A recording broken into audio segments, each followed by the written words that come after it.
Olá, amigos. Que Deus abençoe nesse nosso culto interativo, também o compartilhar da sua palavra, assim como se fosse num culto presencial.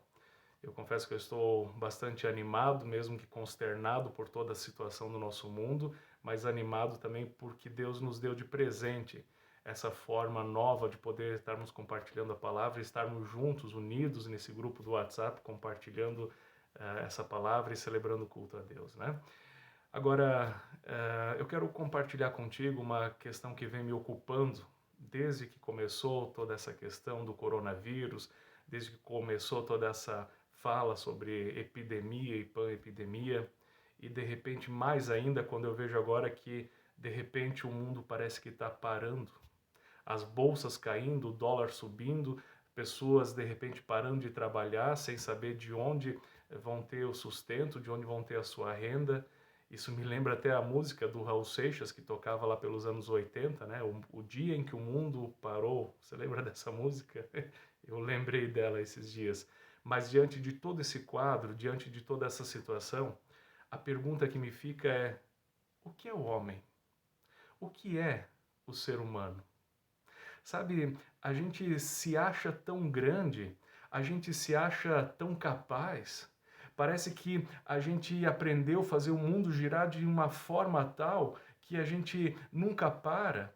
O ser humano está sempre correndo atrás do dinheiro, sempre correndo atrás do lucro e parece que não tem um instante para parar, descansar, colocar a cabeça em ordem. Parece que o ser humano há muito tempo esqueceu de Deus, esqueceu de celebrar culto a Deus, esqueceu de estar em contato com Ele.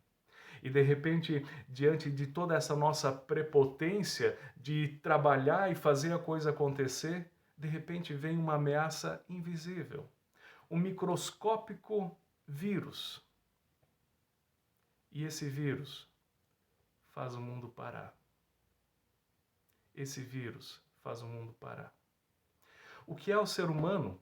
Pergunta o Salmo de número 8, nos versículos 3 e 4, diante de um outro contexto, quando contempla os céus e tudo mais, ele diz assim, Salmo 8, versículo 3 e 4, quando contemplo os teus céus, obras dos teus dedos, a lua, as estrelas que firmaste, pergunto, que é o homem para que com ele te importes? E o filho do homem para que com ele te preocupes? Numa outra tradução, esse versículo diz, o que é o homem para que dele te lembres? Deus, o que é o ser humano? E eu pergunto para ti, que está participando desse culto interativo, virtual, o que é o ser humano? Nós nos achamos fortes, mas somos fracos. De repente, temos que parar o mundo por causa de algo tão insignificante, mas que pode, de fato, nos fazer adoecer. Se nós tentamos ganhar o mundo para ganhar a nossa vida, o nosso sustento, de repente nos vemos ameaçados porque um vírus pode de uma hora para outra tirar a nossa vida. E aí, para que lutar? E a grande pergunta que fica então para nós é: agora, como viver diante dessa realidade? Como viver diante dessa concepção de que nós de fato não somos tão poderosos? Como lidar com essa nossa quebra da prepotência? E de repente, se eu olho para o mundo, eu vejo pessoas desesperadas, querendo armazenar, querendo se precaver de tantas formas, como se elas tivessem o poder para isso, para se garantir. Como lidar diante dessa ameaça que nos ronda? Parece que se você botar a cabeça para fora da casa, você já vai espirrar diferente, vai ser contaminado. Como lidar com esse medo? Como lidar com esse medo? Então, essa semana eu estava lendo uma revista chamada Ultimato e tinha um artigo lá lembrando de uma frase de um autor irlandês cristão muito conhecido, muito influente, C.S. Lewis. Esse que escreveu, por exemplo, as Crônicas de Nárnia. Fica aqui, por exemplo, a dica para você assistir aí nos canais online, as Crônicas de Nárnia. Muito interessante. Foi escrito por C.S. Lewis, o livro, né? Um escritor cristão que reflete sobre as questões da Bíblia, essas questões existenciais. Mas um dia perguntaram para C.S. Lewis como viver diante da ameaça da bomba atômica. Sim, C.S. Lewis viveu ali na época das guerras, né? E pairava a ameaça então de que o mundo pudesse acabar por consequência da bomba atômica que foi lançada ali sobre Hiroshima e Nagasaki, né? Se você tem mais de 30 anos, você lembra dessa tensão que a gente vivia, né, do mundo acabar por uma bomba atômica. E então um dia perguntaram, diante daquela tensão, daquele tempo, perguntaram para C.S. Lewis como viver diante das ameaças desse mundo. E a resposta dele foi mais ou menos assim: da mesma maneira como se vivia no século XVI, quando a peste visitava Londres quase todos os anos, ou como você vivia na era viking, quando os invasores da Escandinávia podiam chegar a qualquer noite e cortar as suas gargantas, ou na realidade como você já está vivendo na era do câncer, da sífilis, da paralisia, de uma era de bombardeamento aéreo, de acidentes ferroviários, de acidentes rodoviários. Ou seja, em primeiro lugar, ele está dizendo: a ameaça da morte não é uma novidade. Nós precisamos aprender a conviver com a ameaça da morte todos os dias da nossa vida, porque, como diz um ditado por aí, para morrer basta estar vivo. Não é só o coronavírus. Para morrer basta estar vivo. E em segundo lugar, ele responde dizendo assim: a primeira coisa a fazer é controlar-se. A primeira coisa a fazer é controlar-se. Se todos nós vamos ser destruídos por uma bomba atômica, olha só, quando ela chegar, que ela nos encontre fazendo as coisas sensatas e humanas, orando, trabalhando, ensinando, lendo, ouvindo música, dando banho nas crianças, e não amontoados como ovelhas amedrontadas pensando sobre bombas. Elas podem quebrar nossos corpos, mas elas não precisam dominar nossas mentes. Eu achei fantástica essa resposta de C.S. Lewis e trago ela para essa nossa realidade agora, não da bomba atômica, mas do coronavírus. Se nós vamos ser mortos, e todos nós um dia partiremos, que a ameaça nos encontre fazendo as coisas sensatas e humanas, orando, trabalhando, ensinando, lendo, ouvindo música, dando banho nas crianças.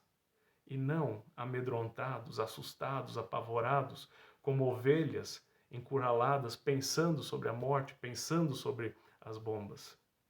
E aí a última frase, eu repito: elas podem quebrar os nossos corpos, mas não precisam dominar as nossas mentes. O coronavírus pode sim dominar o nosso corpo, nos causar doenças e até matar alguns, mas ele não precisa dominar as nossas mentes. Não precisa dominar as nossas mentes. Não fique apavorado. Antes, sim, pelo contrário, deixa eu te dizer, aproveite esse tempo de quarentena. Interessante, né? Porque a gente está vivendo um tempo de quaresma em quarentena. E esses dois termos são bem similares, a origem deles é igual. A gente poderia um dia pensar sobre isso, a quaresma em quarentena. Mas aproveite esse tempo tão peculiar em que você está dentro de suas casas, redescubra seus filhos, redescubra a sua esposa, seu marido, seu cônjuge, redescubra quem vive com você, redescubra a sua própria vida, redescubra a intimidade, a relação com Deus. Por isso, deixa eu te dizer, aproveite esse tempo para ler mais a Bíblia. Converse, brinque com seus filhos nesse tempo. Converse mais com o seu cônjuge. Ligue para os seus amigos. Nós hoje podemos ligar pelo WhatsApp, podemos olhar no olho das pessoas que estão distantes. Faça isso. Ligue para aquela pessoa que há tempos você não fala. Outra dica, desligue a TV. Eleja durante o seu dia, sim, só um ou dois noticiários. Se você passar o dia com a TV ligada, você fica louco porque é só notícia do coronavírus. Eleja um ou dois noticiários para ficar suficientemente informado, mas fora isso, desliga, desliga, desliga a TV. Tome sim os cuidados sanitários para não se contagiar, tome as medidas para não se contagiar, mas no mais, viva a sua vida. Aproveite esse tempo que te exige de ficar isolado e faça disso algo proveitoso na sua vida. Mas, acima de tudo, deixa eu te dizer, não temas, não se apavore. Por isso eu finalizo essa palavra bíblica a partir do Salmo 8, agora terminando com Mateus 28, versículo 20 a parte final do versículo que diz assim: Jesus se despedindo dos seus discípulos: Eu estarei sempre com vocês até o fim dos tempos. Eu estarei sempre com vocês até o fim dos tempos. Creio que os fins dos tempos ainda não chegaram. Creio que essa epidemia logo vai passar e a vida vai voltar ao normal.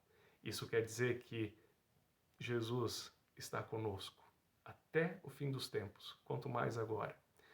Se Ele nos criou, Deus nos criou, mandou seu Filho Jesus para nos salvar, perdoar o nosso pecado, quanto mais nós podemos confiar nele o nosso dia a dia. Cuide-se sim, precavenha-se, mas acima de tudo, confie no cuidado de Deus e esteja com Ele. Por isso eu te digo, não temas o coronavírus. Enfrente racionalmente o que você pode enfrentar.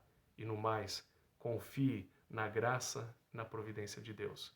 Aproveite esse tempo para estar mais próximo com Ele. Quem sabe também virtualmente mais próximo com outras pessoas que te amam e que você ama também. Deus te abençoe.